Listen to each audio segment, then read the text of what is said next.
Hello, everybody. Welcome back to episode 2 of this series. Still don't fully know what I'm going to call it. Album deep dive. It's not an album deep dive. It's really not. It's just about one particular album, kind of a spotlight, and just records that are important to me. Not necessarily a lifelong connection with these records, but they're records that have definitely impacted me as I am today for music. So today's record, again, the first one that I did on this was Lord Huron, Long Lost. Today I'm going to be talking about the Avett Brothers' masterpiece, if you will, I in Love and You. Came out in 2009 on the American label, which is the home of Rick Rubin, who was obviously with Def Jam Records. Did a lot of work with the Beastie Boys, early hip hop in the 80s, and then kind of has moved into like these like sparser, more singer-songwriter based albums. Obviously, he had a huge kind of, respect upgrade when he started working with Johnny Cash on the American recordings that came out around the time of Cash's passing. Obviously, they were doing work with him in the 90s. He's worked with, again, the Avett Brothers. He's done work with Neil Diamond, and he's just one of these guys who he's really earned he's earned chops from a lot of different people. And there's a great documentary on Hulu, I believe, that he did with Paul McCartney called 1, 2, 3, where they talk about Beatles songs, McCartney solo songs. They kind of break it down, the thoughts behind the recording process. It's all in black and white. Really, really cool. But anyway, we're not here to talk about the Beatles. We're here to talk about the Avett Brothers. Obviously, the Avett Brothers, one of my favorite groups. I'm hoping to do an artist deep dive into them at some point as part of that series that I do about why I love this artist. But I do want to talk about this record individually. Again, the first release for them with Rick Rubin. I think technically their first major label release. They were working with Ramsar Records out of North Carolina, their home state. Put out some kind of, I would say a little bit like raw, and for those of you that aren't from the South, that's RAWER, raw, records that are kind of, they're acoustic, banjo kind of thrashing sounds. There's some sweet songs on them, and sweet in the sense that they're like ballads and that sort of thing. But they were more about they were more a high energy live act, kind of in the punk vein, except they were doing it with a guitar, banjo, and a stand-up bass. I would say the record before this, which is called Emotionalism, I think that is the record that kind of set them into the path of, oh, we're actually two very good songwriters with Scott and Seth Avett. We could do a lot with our lyrics, and we don't have to be all about screaming and thrashing, these instruments as fast and hard as we can. And I think Rick Rubin saw that when he was kind of, interested in them. And then they moved to, to American, and I'm going to cover my face, but the fellows on either side, this is Scott Avett, this is Seth Avett, and then their bassist and founding member Bob Crawford, who is, the three of them are still the core of the Avett Brothers. And actually, fun story, the artwork is done by Mr. Scott Avett. Fantastic artwork. Very, very, very well done. And he also did the cover of Brandi Carlile's kind of huge album that she came out with a few years back. You can tell it's kind of a similar style. I wish I remember the name of it, but I don't. It's not The Story. It's the other one. But yeah, artwork by Scott, and then liner notes by the Avett Brothers. Again, very, very well done liner notes as well. But again, American recordings. This is the album. I think that this is the one that made them no longer a theater act, but made them an arena act. Songs on here, this is, if you're going to say the Avett Brothers have a greatest hits album, this is it. One of their biggest songs is the title track, I in Love and You, January Wedding, Head Full of Doubt, Road Full of Promise, which is on a fairly new commercial. It's no longer, I don't think it's airing anymore, but it's the song, the commercial part, the part that they play is, there was a dream and one day you could see it. Like a bird in a cage, I broke in and demanded that somebody free it. But they always play the part, there was a dream, like that. That's the part in the commercial. And then Kick Drum Heart. That's a live classic. The opening side of side C. This is a 2-record set. Just a great live song because they're playing a kick drum, pretty fast paced. Great lyrics by Seth for most of it up until toward the end. Scott then takes a lead, and that's what's so great about these guys. You can tell that they don't have egos. They credit themselves for writers as the Avett brothers, so that includes Bob Crawford.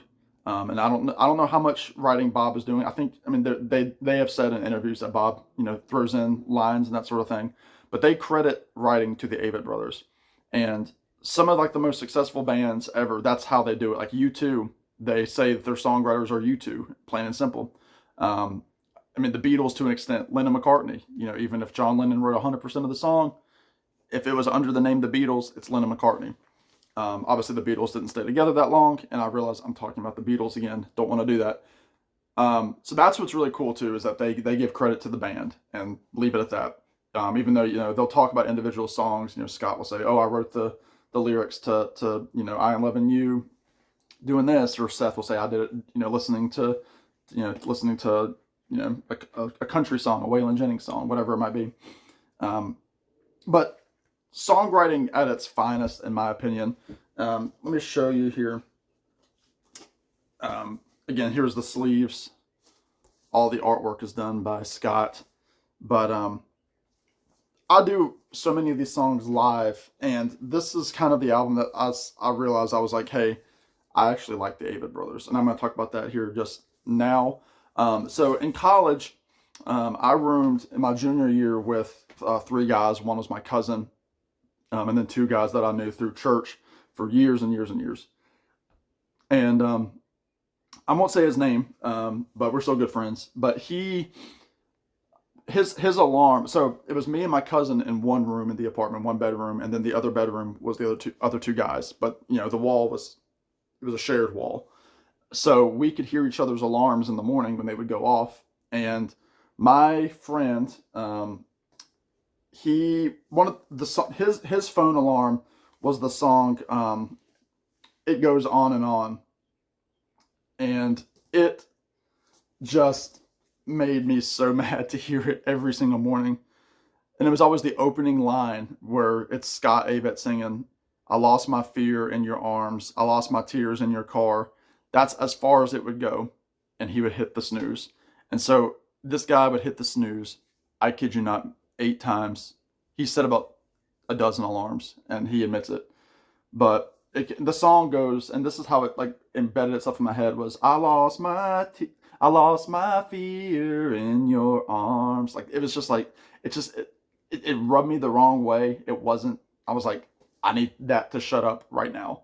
Shut up that alarm, or we're gonna come and have issues. And it was all year long. Now, to be fair, my alarm during this time was "Won't Get Fooled Again" by The Who, and I'm sure that it made my cousin quite angry to hear. It was the instrumental guitar part. It was the boom, boom. It was so loud. And so I'm sure my cousin got tired of The Who very quickly because it was very loud. But because of that song on this album, I was not interested in delving into the Avett brothers. He listened to the Avett brothers all the time, this friend of mine. And he was one of those people, he listens to the same album all the time. He listened to Mumford & Sons album all the time. There was a John Mayer album that he listened to all the time. A group called Passenger, he listened to them all the time. John Denver, there was a John Denver Greatest Hits he listened to all the time. And I was like, let's pick some more music here. There are more albums than these 4 or 5 that you're listening to all the time. And what's funny is if he sees this, he'll know what I'm talking about. So that made me not want to delve into the Avett brothers. I wasn't interested. He was all into them. And then I saw them on, I think it was Jimmy Fallon on The Tonight Show. And they were promoting their album True Sadness. and they did the song Satan Pulls the Strings, very much like stomp clap. The fiddles were going to town. And so I was like, I can get into this. So I was listening to that. A few other, minor songs that would come in and out, I would listen to, be like, okay, that's pretty good. And then I think maybe, I'm not sure if this is the right order. I think they showed up. I saw them like on an Austin City Limits or something, on PBS, and so I watched that, and I was like, okay, they're pretty good. You got there's family harmonies with Scott and Seth, and then you got the fiddles and all this good stuff, and I'm thinking that's good stuff. And then like they were covering, um, uh, songs that I knew and loved. They did a version of "Give Me Love, Give Me Peace on Earth" by George Harrison. They did a Crossroads event for CMT with Randy Travis before he had his stroke. So they were doing, "Forever and Ever, Amen," "Three Wooden Crosses," all that stuff. And then he was doing stuff like "January Wedding," "February 7," all these great Avett Brothers songs. And "January Wedding" obviously is from this record. And so I started really getting into them and started listening to them. And I was saying, I should start playing some of their stuff on the guitar. So I started playing songs like "I Am Loving You," "January Wedding," "Laundry Room." It's a go-to song that I play on the guitar. I've taught people that song. They're like, I'm going to learn "Laundry Room." So like I've taught at least 2 or 3 people how to play "Laundry Room" on the guitar, which ends with like this like bluegrassy kind of breakdown, which is fantastic to hear live. They encourage hands to clap and that sort of thing. But just a really, really, really fun song. And there are several of those on here. But again, you have these great songs like that are just, these ballads. Whereas, again, like let's just use "Laundry Room" for example. He said, like one of the lyrics is, "Stop your parents' car. I just saw a shooting star. We can wish upon it, but we won't share the wish we made. The wish we make." Then kind of a little thing, and then he says, "But I can't keep no secrets. I wish that you would always stay." And it's just like that's so like lovely. And then it cuts to they say, "Last night I dreamt the whole night long. I woke with a head full of songs. I spent the whole day. I wrote them down, but it's a shame." Talking about the songs, he wrote all the songs down. Um, then they cut to them saying, "Tonight I'll burn the lyrics because every chorus was your name." That's good stuff. And even me saying it out loud, I'm like, yeah, those are really good lyrics. Because when you learn a song, you start playing it on the guitar or playing it live, whatever you're doing. Sometimes the lyrics kind of become numb, and you kind of just forget what they're about. And then you read them, and you're like, yeah, there's a reason that song stuck with me the first few times that I heard it. And then you have a song like, "I Am Loving You." Let's go with the title track, because that's the song that I would recommend somebody to start with the Avett Brothers. Let's see, where should I go? "When at first I learned to speak, I used all my words to fight. With him and her and you and me. Ah, but it's just a waste of time. Yet such a waste of time. That woman, she's got eyes that shine like a pair of stolen polished dimes. She asked to dance. I said it's fine. I'll see you in the morning time." And then the chorus, which leads to some interpretation as to who or what Brooklyn is in this situation. Is it the city? Is it a girl named Brooklyn? We don't know. "Ah, Brooklyn, Brooklyn, take me in. Are you aware of the shape I'm in? My hands, they shake, my head, it spins. Ah, Brooklyn, Brooklyn, take me in." And then it cuts to the punch. 3 words that became hard to say. And then whenever they do it live and from the video, they say 3 words that became hard to say. I and love and you. What you were then, I am today. Look at the things I do. And then it cuts. They say the chorus a few times. Dumbed down and numbed by time and age. Your dreams the catch, the world the cage. The highway sets the traveler's stage. All exits look the same. And then they say 3 times, 3 words that became hard to say. I and love and you. They say that 3 times. And it's just fantastic. I mean, just the lyrics are fantastic. One of the other songs called 10,000 Words. It says, And everyone around me shakes their head in disbelief and says I'm too caught up. They say young is good and old is fine and truth is cool, but all that matters is you have your good times. But their good times come with prices, and I can't believe it when I hear the jokes they make at anyone's expense except their own. Would they laugh if they knew who paid? Ain't it like most people? I'm no different. We love to talk on things we don't know about. This is coming from a couple of guys in their late 20s on this record. I just think it's fantastic. And for the naysayers that's like, oh, you know, they're just another indie band. Well, again, this is with Rick Rubin. Couple of the other players that are on here. You have Donnie Herron on the fiddle, who has played with Bob Dylan for years. He's still with Bob Dylan. Simone Felice from the Felice Brothers. Let's see, Lenny Castro, the famous percussionist, on just about every song. Benmont Tench from the Heartbreakers. He's all over this record. Let's see. Yeah, and then again, they're all it's the Shangri-La Studios in California, and again, that's just credibility. And Benmont plays on a few of their albums, and some of those other players are on there as well.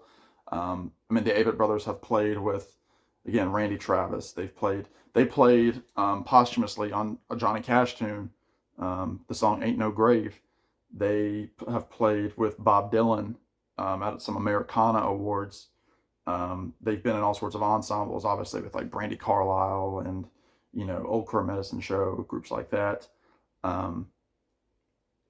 Willie Nelson, I think I mentioned. They've earned their keep. Asleep at the Wheel, the country swing band, and you know, they've played sessions with different people, sung background on different albums from people in that genre. So they're very well respected. I mean, they've been around for about 20 years. I think their first album was 2003 or 4. So you know, they've earned their chops. They tour like madmen. I appreciate them so much in their touring because they don't change up. I mean, they change up their set list every night. They're playing deep cuts. They're playing covers. They bring in bluegrass songs, country songs. They bring in, you know, Grateful Dead songs. They bring in rock songs. Because they have, again, their early days were in like the kind of like the heavier kind of screamo kind of sounds, and then they softened up big time and put out these just fantastic records with Rick Rubin. But yeah, just again, fantastic album. I could talk on the Avetts for a while. Very influential in my guitar playing, very instrumental in songwriting, how I sing, you know, the kinds of music that I would listen to after this, and again, collecting all the Avett Brothers catalog as well. So I am loving you. If you don't know anything about the Avett Brothers, start here and then reach out to me in the comments where you should go next. If you know this album and this is all you know, where should you go next? I'll let you know. So there you go. Thank you for indulging me. I don't expect this to get a lot of views, but again, this is what I'm passionate about. So I'm happy to share some insight into this record. Let me know what y'all think. Comment below. Subscribe if you haven't. You know, I'm trying to get up to about 1,500 subscribers. Just seems like a cool little number to get to.